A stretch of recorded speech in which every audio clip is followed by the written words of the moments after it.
Magandang araw sa inyong lahat. Bihira naman ako na nagsuspox hour tungkol dun sa mga showbiz-like na mga blind items, no? Pero kahapon kasi, napakinggan ko yung broadcast ni Maharlika. Alam niyo, napakataas ng pagtingin ko at respeto kay Maharlika kasi alam natin na kung gugustuhin lang ni Maharlika, siguro bilyonaryo na siya ngayon, no? Dahil isa siya sa pinaka-loyal na talagang loyalista ni Marcos, no? Bago pa niya nakita na pagsasamantala lang pala sa tiwala ng bayan ang ginagawa ng mga Marcos at ngayon, isa siya sa pinakamatinding kritiko ng mga Marcoses kasama na ng kanyang may bahay na bininyagan ni Maharlika na Lisa Tanas. Si Maharlika ang talagang nangunguna sa pagsasabi na ang Marcos ay bangag, dati pa niya sinasabi yan, na ang Marcos ay nasa mastermind ng mga kakurukutan sa bayan, hindi lang sa flood control, kundi na doon sa lahat ng mga smuggling, whether be it agriculture or mga langis at iba't iba pang mga bagay. No? So lahat ng mga baho ng mga Marcoses, chances are si Maharlika. Bakit? Kasi marami siyang puting ahas. At kaya naman marami siyang puting ahas dahil nga galing siya sa kampo ng mga Marcoses. Natural. Kilala niya lahat ng mga supporters ni Marcos na marami ngayon ay disappointed talaga sa mga pangyayari.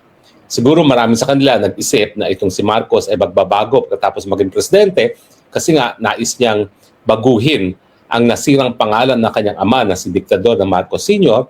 pero mas malala pa pala.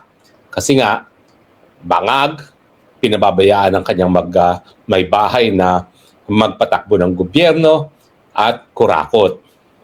Alam nyo, nung simulang nagbumabanat itong si Maharlika, lalong-lalo na sa First Lady, no? May isa akong spokesaway na sinabi ko, kahit pa gano'n mong kabuisit si First Lady, kahit pa paano, dapat bigyan mo naman ng kahit pa paanong respeto. Kaya nung una, talagang ilang sa akin si Maharlika. Sa loob-loob ko, bakit mo siya maiilak? Ako naman, never ako talaga Marcos supporter. Ang talagang sinabi ko lang naman dun sa broadcast na yon, nung talagang tinitira ni Maharlika si Lisa at tinawag na Lisa Tanas dahil nga dun sa panggidnap ng anak ni distressed mother, sabi ko, konting respeto. Pero of course, sa mga dumating na mga panahon, nabiyak ang unit team, lahat kami nagkaroon ng realization na kami nabudol ni Marcos Jr. at natural, naging malalapit kami sa isa't isa. Kasi feeling nabudol, no? So, kinakailangan talagang magsama-sama at kumbaga, to lick each other's wounds dahil kami nga ay nabudol ni Marcos Jr. So, hindi ako napagtataka na yung broadcast hapon ni Maharlika na pinakinggan at panoorin niyo po, tungkol ito kay Claro. Si Claro, na isang mataas na miyembro ng gabinete ni Bangag na di umano ay nagpapatawag na mga babaeng mga magaganda umaapir sa Betamax. Ibig sabihin siguro ito yung mga triple X. Pero I take it magaganda at nagbayad ng isang pagkakataon ng Setyembre ng isang taon ng mahigit kumulang 1 milyon. Mga 3 babae yan at ang sabi ni Maharlika sa kanyang pagdadrama ng kanyang impormasyon galing sa puting ahas, ito daw gabinete na pangalan ay Claro, ay kumuha ng mga babae at dati dapat parang ano lang, parang yung mga Haponesa ba na iinom, kakain, hahawak ng kamay, pero ito ay nag-demand na makipagtalik. Tapos hindi naman pala natuloy pagtatalok dahil hindi raw po pwede, alam niyo na, shy si Pututoy at pagkatapos nagbayad para mapanood niya yung mga babae na magtalik sa isa't isa at suminghot ng pulburon. Tapos ang pinakamatindi, milyones ang ginastos ng isang gabi. Sa panahon na nakikita natin na ang mga mahihirap ng ating mga kababayan ay lumulutang-lutang sa tubig baha dahil kinukurakot ang flood control. At doon sa mga revelasyon na naririnig natin, hindi lang sa Senado, kung hindi pati na sa pagtitistigo ni Bunoan. Sinabi na po ni Bunoan, itong Mig Zubiri, at hindi ako talaga ever since soldier kay Mig Zubiri, ay pinamunuan bilang Senate President yung pagdi-disburse na kung di ako nagkakamali, magkano ba yun? Sandali, titignan ko, baka ako magkamali ginawa ko yung entry sa Facebook. Titignan ko lang kung ano sabi ko sa Facebook, kung gaano karami yung pera na kanyang pinamunuan, yung leadership fund. Yun ang sabi, no? Nagkaroon daw ng leadership fund at ang nagdi-disburse ng leadership fund ay itong si Senate President, no? Now, magkano yung Senate President? Ito po ay sa testimonya ni Secretary Bunoan, dating DPWH Secretary. Alam ko matino yan dahil yan ay roommate ni Tatay Digong sa YMCA. At kaya lang hindi lang yan na na talagang DPWH Secretary ni panahon ni Tatay Digong, kasi nga sumuporta mga bilyar kay Tatay Digong, bayad suporta, si Mark Villar ang pinalaga ni Tatay Digong. Pero ang sabi niya sa kanyang testimonya sa Sandigan Bayan kahapon, 24 billion leadership fund. Ang kada senador 500 million, tapos yung mga chair ay 1 billion. Tapos may discretion daw itong si Midzubiri bilang Senate President na dagdagan ang mga alokasyon ng mga senador. Ibig sabihin, hindi ako nagtataka na talagang matindi ang korupsyon sa ating bayan at itong cabinet member neto, siguro, meron ding mga insertion sa budget kaya kayang magtapo ng 1 milyon sa isang gabi sa mga kababaihan para manood lamang. Suminghot ng pulburon at siya rin nagsisinghot at syempre, para lang bayaran, para mapanood lang sila. Dahil si Pututoy is not able. Sino man yun, kawawa naman siya. No? Pero anyway, karma siguro. Kasi nga, linulustay niya yung pera ng taong bayan para sa mga ganitong bagay. Ngayon, ang tanong ko, kinakailangan at some point, malaman natin kung sino ito. Sino itong cabinet secretary na maglulustay ng milyones sa isang gabi para sa mga kababaihan, para gumawa ng kalaswaan, dahil yun ang tripping niya. Bagamat, di na kaya ni Pedro. So, bakit natin dapat malaman?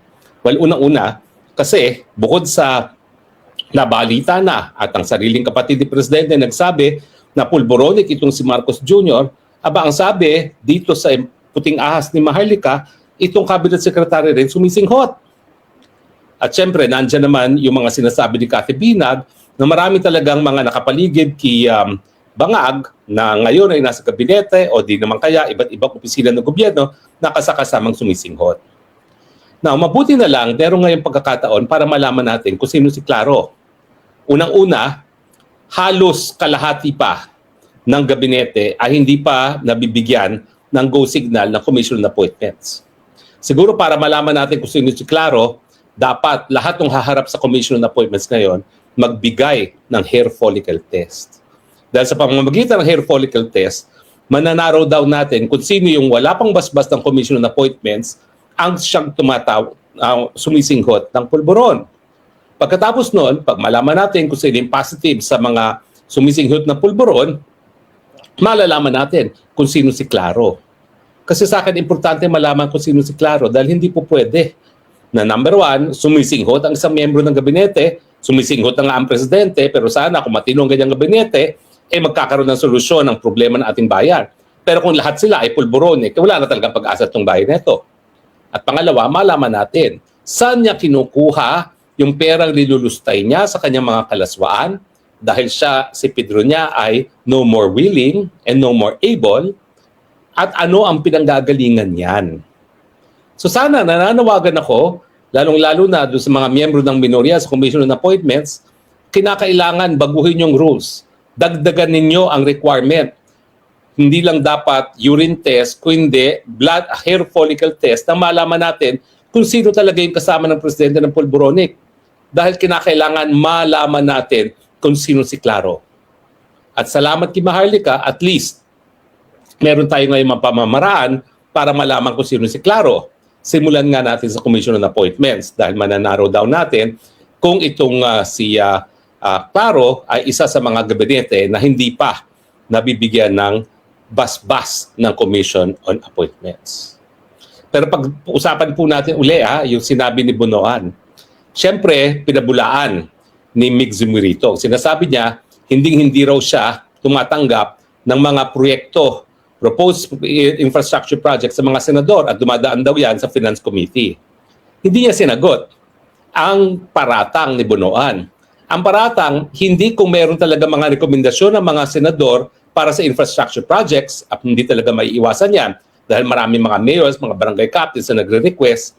Ang tanong, kung as a matter of right, meron bang tagi-1 bilyong infrastructure projects ang nakalaan para sa mga senador? Hindi naman natin sinasabi na kapag meron kang rinecommend na mga proyektong 1 bilyon, ay ikaw ay kurakot kaagad.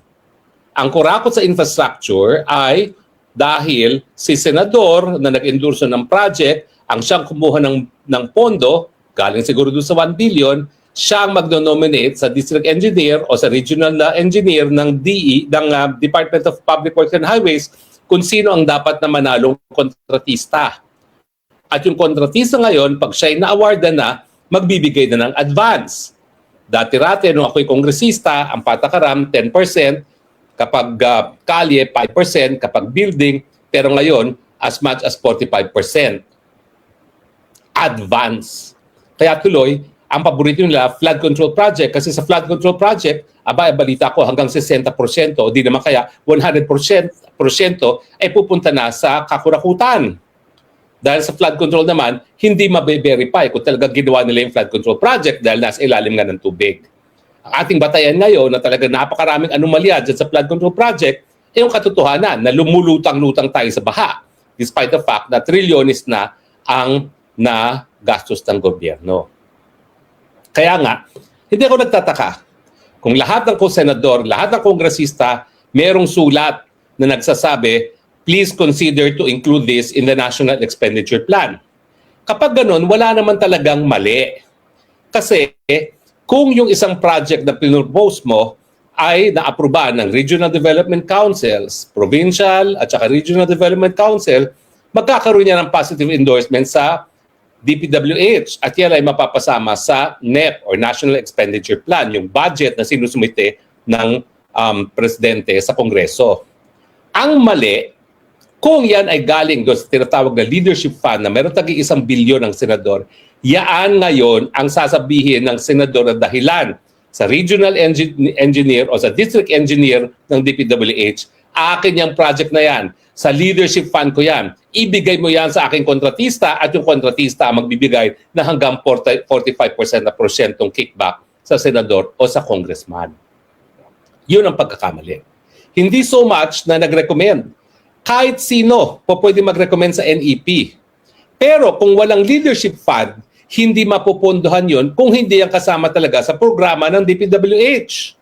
Kasi kapag ikaw naman ay kongresista o senador na nais na kumita at nais na ma-award ang project sa iyong kongresista at sa iyong kontratista, kung hindi mo mapapatunayan na ikaw ang kumuha ng pondo, hindi mo makukuha yung proyekto.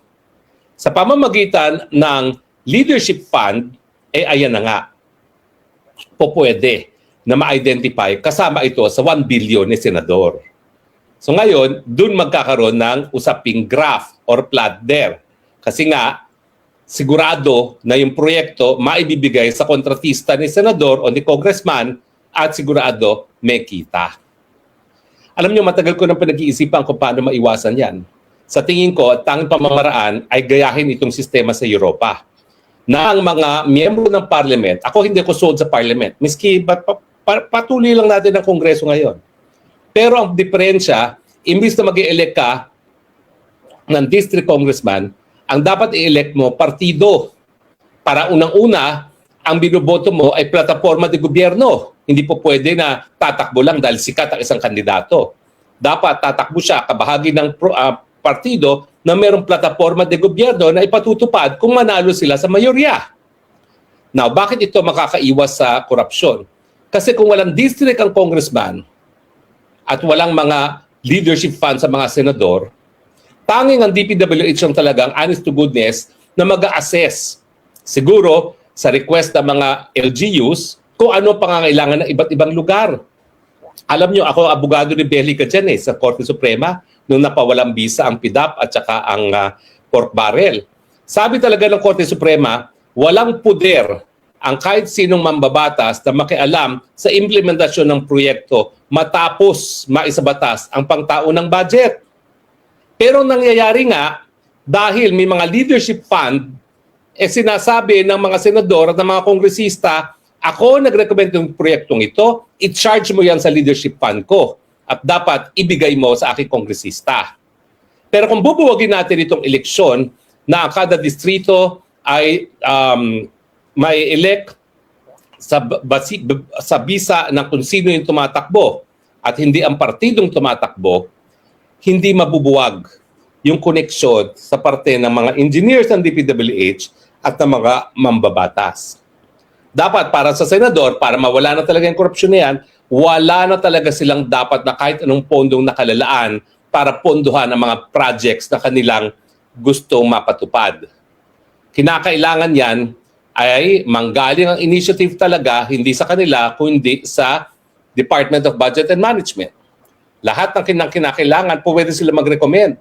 Pero bawal na magkaroon ng pondo na panggagalingan ng budget para mapatupad ang mga proyekto. Dahil yung pondong yan, yung sinasabi nilang kami ang responsable sa pagkuha ng perang yan, ang pinagmumulan ng korupsyon ngayon.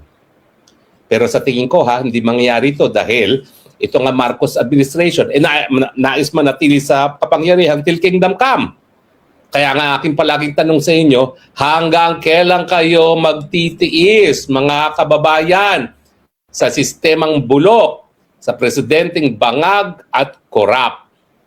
At syempre, dahil korap ang pinakamataas na namumuno sa bayan, lahat na ng opisyales wala ng pagundangan, sila lahat ay korap na rin. O at least karamihan kung hindi natin lalahatin. Di ba po? Pero balik tayo kay Claro, kinakailangan masampulan si Claro. Kasi kung walang nasasampulan, walang takot sa isip at sa puso ng mga taong gobyerno na magpatuloy sa kanilang kultura ng korupsyon dahil nga ang presidente ay pinaniniwalaang korap bukod sa pagiging bangag. Pero pag nasampulan si Claro, siguro naman magsisimbing halimbawa yan sa iba na mag-ingat naman. Kung sila'y magdarambong ng pera ng bayan, huwag naman lustayin sa mga pamamaraan na talaga naman pong skandalo ang pamamaraan na tawag dyan at merong resibo dahil merong mga babaeng kakanta. Hindi ko po alam kung ito ay may kinalaman dun sa sinasabi nilang honey trap, no? Siguro wala. Parang honey trap kasi, kumuha ng mga babae para gamitin ni ES Recto at hulihin while in the act. Yun ang honey trap. So sa tingin ko, itong dramatization ni Maharlika involving Claro, hindi po ito ang honey trap. Kasi ang honey trap, hindi natuloy. Gusto matuloy, pero hindi pa natutuloy. Pero yung dramatization ni Maharlika na galing sa kanyang puting ahas, consummated. So iba pa po ito sa honey trap na iniimbestigahan ngayon ng NBI. So sa tingin ko, iba ang Claro at hindi itong si ES Recto. Sa tingin ko lang, kasi kung honey trap, dapat hindi consummated. Itong kwento ni Maharlika galing sa puting ahas, consummated na. So iba siguro. Okay, maraming salamat po sa inyong patuloy pagtangkilik. Alam ko na every time nag-i-spokes hour tayo, wala tayong masyadong mabuting balitang pinag-uusapan. Hayaan nyo, maghahanap ako overnight kung meron tayong mabuting balita na pwedeng pag-usapan. Siguro, bukas, pag-usapan natin ano yung mga nagbibigay pag-asa sa ating bayan nang hindi naman puro nakakabugnot ang pinag-uusapan natin dito sa Spokes Hour. Maraming salamat po muli sa inyong patuloy at pagtangkilik at gaya ng aking palaging sinasabi, I love you Philippines. You're the only country that I have, the only country that I will love. God bless the Philippines. Bye!